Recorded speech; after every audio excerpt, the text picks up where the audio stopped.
Hello everybody and welcome back to another episode of Stoneblock 2. In today's episode, I want to work on automating these Fikibreakers to automatically produce mana and hopefully fill up all of these mana pools. And before we begin, I want to just mention a few changes that I've made over here. I have moved the living wood production to the side so we can have the portal kind of in the middle and have everything semi-centered over these mana pools. This is a little further away than all of these are, but I think it's okay, it looks fine. And we can have a mana spreader over here giving mana to this. We can have some sparks on here from these pools to get made into Terra Steel. We're going to have a spark here that's going to let out all the mana into its corresponding mana pools. And then we're going to have two sparks here with dominant augments on them. So they're always going to have full mana all the time. And I have made a greater band of mana. So I picked up the mana from the mana pools to move them around. And I'm just going to work on first automating the cake portion, because we can't really do anything with the Fikibreakers unless we have cake. So that is the first step. So we are going to need milk. We're going to need also either wheat, eggs, and sugar. And what we can do is we can use this recipe, which uses 3 buckets of milk, cake base, 2 sugar, and the cake base requires 3 flour, which is just ground up wheat in the sag mill. And the eggs we're going to get possibly... can we only use just regular eggs in here for the cake base? Because you can use tofu eggs, I believe. Hold on. Yeah, here it's saying the recipe for the tofu egg. So we might have to use just this regular recipe for everything. So the tofu egg would be the firm tofu, the silken tofu, because I don't know if we're going to run out of eggs. We have quite a bit, I think, down here, because I have like 23,000. And that means I would have to have chickens sitting on hoppers, kind of like I have now. And if we do tofu eggs, we're just dependent on the speed of the growth of all of the eggs and all of that. So I think we can set up a little system right here. I'm going to turn this into a little bit of a pathway, and then we can actually set up the whole cake production. This is a simple automation of rich slag. We take gold and just a stack of it, to be honest, and export redstone and use a simple crafter from Ender.io to craft that into clocks. You just set up the recipe here on the left and then automatically input the items and it's just going to craft it really nicely. So we have a stack of gold going in a loop here, and we're only using redstone and sand to produce rich slag. The sand we're getting from our void miners and the redstone too. So if we start running out of redstone, which shouldn't happen, we have 743,000 of it. So it shouldn't happen really soon. And then the sand is inputted on the left side, so it can only go into this slot via the auto input. And then on the back, I have some conduits here. On the green channel, we're extracting with a limited item filter 4 clocks. So there's only going to be 4 clocks in the system here all the time. And then on the yellow channel, we're extracting out of here the gold that is produced by this guy, and it's going back into this drawer to get put back into the loop. We could also remove some of these drawers if we wanted to and just have everything on the machines, but I think it looks better this way. And then over here we have a level emitter for 1000 rich slag to emit when levels are below limit. So this machine is now set to redstone high, so it's only going to run when there's less than 1000 niter in the system, which is on the storage bus. And I said niter and I meant rich slag, so we have that over here, and that is a fully functioning system. And this is now a 3x5 fully compact, or actually a 5x5 fully compact system for making fluxed phytogrow. What we do on the bottom, I have explained. The middle part is just wood, charcoal, pulverized charcoal. Simple as that. Everything doesn't need to be conduited because the machines are smart enough. The export bus doesn't need any speed upgrades because everything keeps up with it. So that's really nice. And here on top, we are exporting niter. And in the back, we have a advanced item filter filtered to rich slag and pulverized charcoal. And we have 2 extract conduits on here, and then it just goes over to the top here to get extracted. I have an ME conduit powering this export bus over here, and the ME conduit is going through the middle here so it can power up these on the top. And that is a complete system. So the simple crafter is really smart. It pulls niter, rich slag, and pulverized charcoal, which is really cool. Makes rich phytogrow, that gets inputted into this drawer, which has a storage downgrade, so only keep a stack. We also only keep a stack of this. We could also just have this guy without a storage bus if we don't need it for anything else, because I don't think we really will.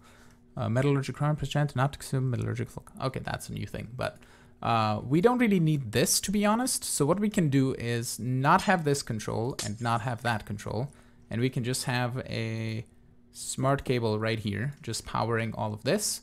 And then we can add a storage downgrade here to just store and do this, to store a stack at all times. And I think this should keep up once this fills up. We're not going to be using Fluxed Phytogrow that much. Plus we get 16 rich Phytogrow for 1 rich slag that we use. So I think it is going to keep up and it should be fine. So the rich slag, okay, is being inputted and that is pretty much fine. Okay, that's a fully functioning system. So now over here, I want to set up like a 4x4 system of me creating TOF eggs. I think that's kind of the idea. And if I have any space left over, we're going to create dough or wheat, sorry, and then convert that into dough. I think that should be pretty cool. This is a bit of a compressed system of making firm tofu, turning that into TOF eggs, also making dandelion yellow, because that's needed for making TOF eggs. And then I decided to use the space to just make flour, because that is the thing that we're also going to need. And we have the perfect amount of space here to keep everything nice and neat. And I know I have garden cloches creating everything back there, and I could just use those, but the phytogenic insulators here are just going to be autonomous. Nothing's going to go into system. Everything is just going to work here, so I think it should be fine.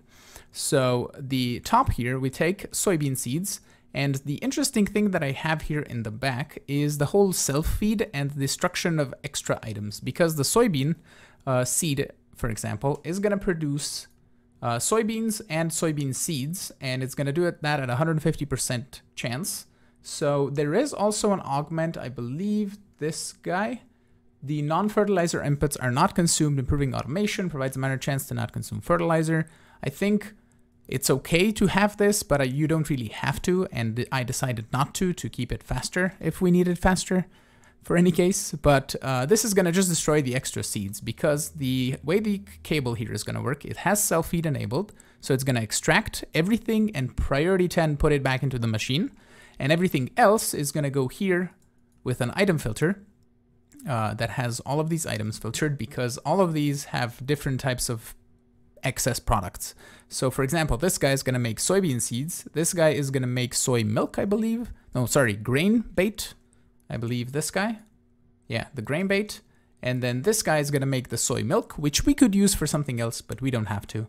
And also the sag mill here, I think, makes clippings and trimmings.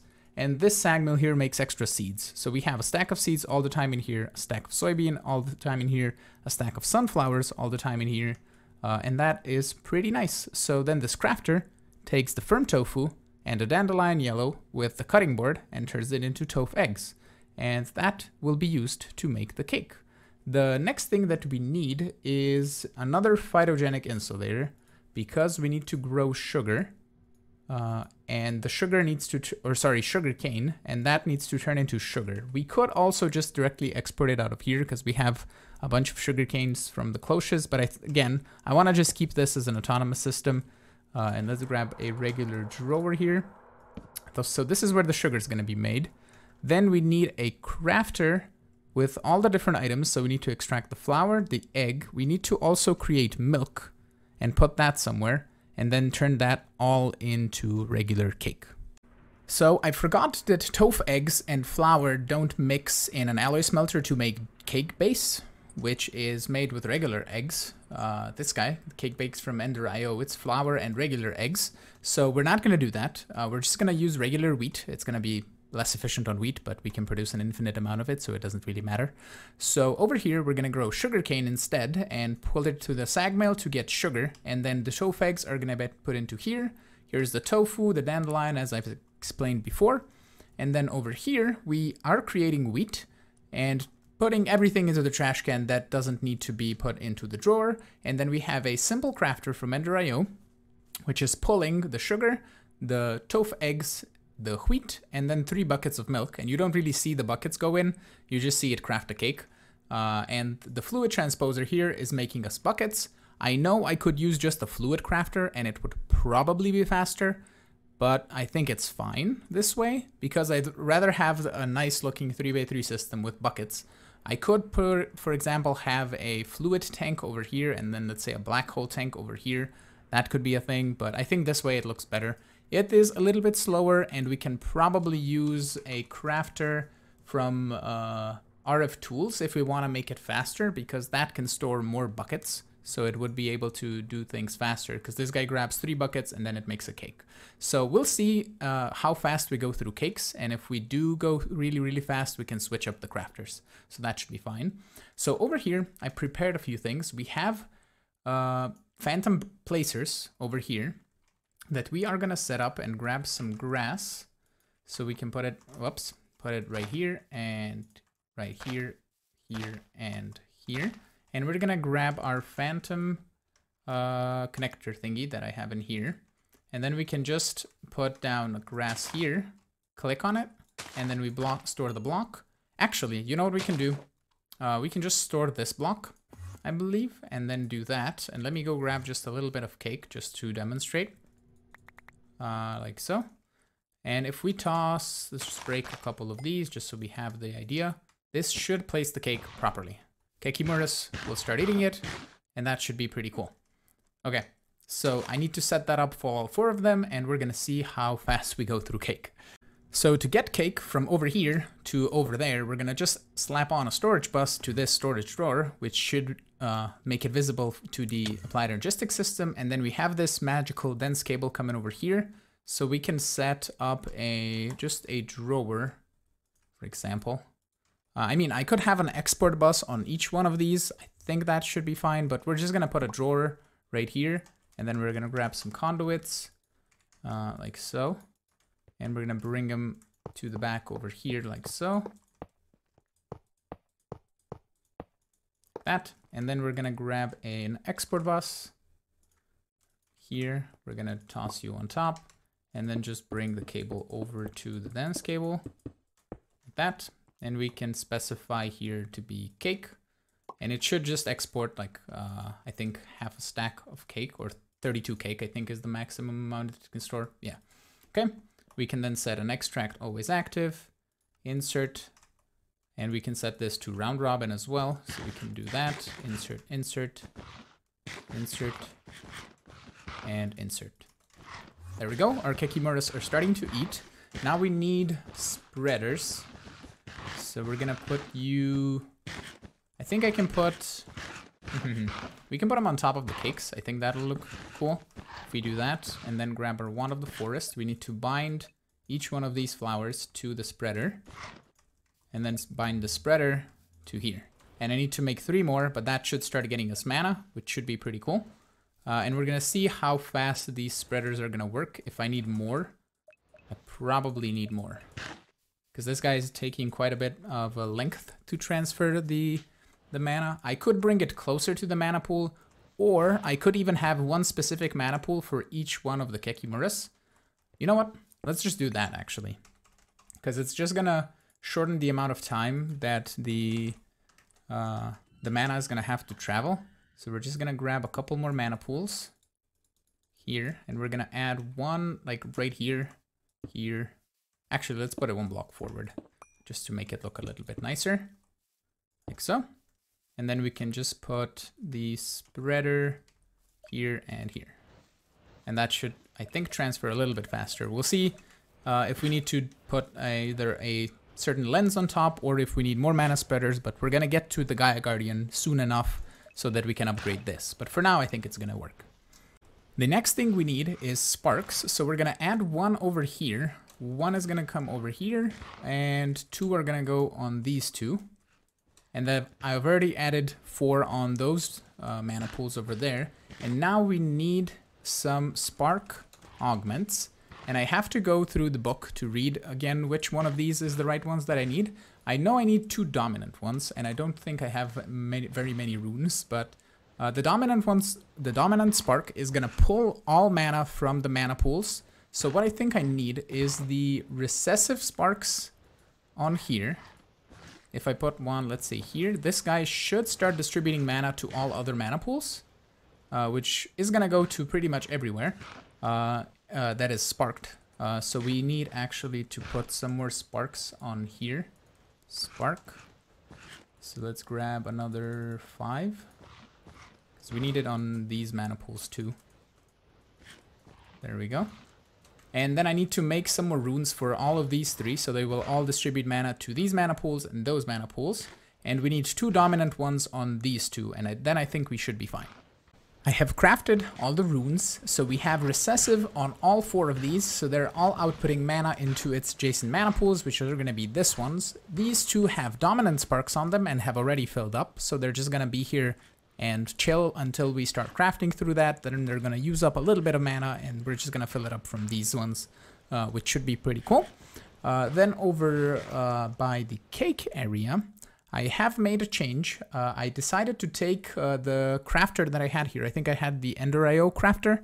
I decided to change it for this one because it's a lot faster, and we're actually creating a surplus of cake rather than using it and having to wait for it. And currently the only bottleneck is wheat. So we're not producing that fast enough through the phytogenic insulator. So we could add, if we wanted to, because we have wheat in the system. Let's grab an export bus and some smart cable, and then we're just gonna come in here and just snag a wheat, because we have a storage bus underneath here for the cakes, and we can just go like this and add an exporter with wheat, and then add an acceleration card. I don't think we need more than that. That should clean up our wheat solution, I think. Because wheat we are getting from the cloches, plus we have 25,000 of it, so we can just use it up, and I think it's kind of keeping up. Yeah, it's slowly going up. Yeah, I think that should be fine. So I need some facades. I don't think I have any of the sheet metal, so we'll do that later, but I have this one at least. But that is a functioning system. I don't have anything over here where we need to just cover this up with some sheet metal, and we can add some other machines if we have it at some point. We can also cover up everything here with facades, and it is looking really nice and fancy and compact, and I kind of like it this way. I mean, it was fun trying out machines this way with all the ducts and all that, but to be honest, I just have more fun doing this and trying to get everything as compact as possible and doing a horrible mess of wire spaghetti in the back. So yeah, that is pretty cool. We have now a huge improvement on mana production from the endo flames that we had before. So yeah, with that, I think we have to end the episode. But in the next episode, we're gonna come back and hopefully automate TerraSteel. That is a thing that we need. And we can also try and automate the runic altar and the auto crafting of runes. That could also be fun. And we also need to set up an auto crafting for the portal and auto crafting for the mana pools to craft mana steel, mana diamonds, mana powder, and other things that need to be made with mana. So with that, I want to thank you all so much for watching. I'm hoping you enjoyed today's episode. If you did, make sure to hit the like button. You can also subscribe to see new videos, and you can support me on Patreon as well if you want. And I will see you all in the next episode. Have a great one. Bye-bye.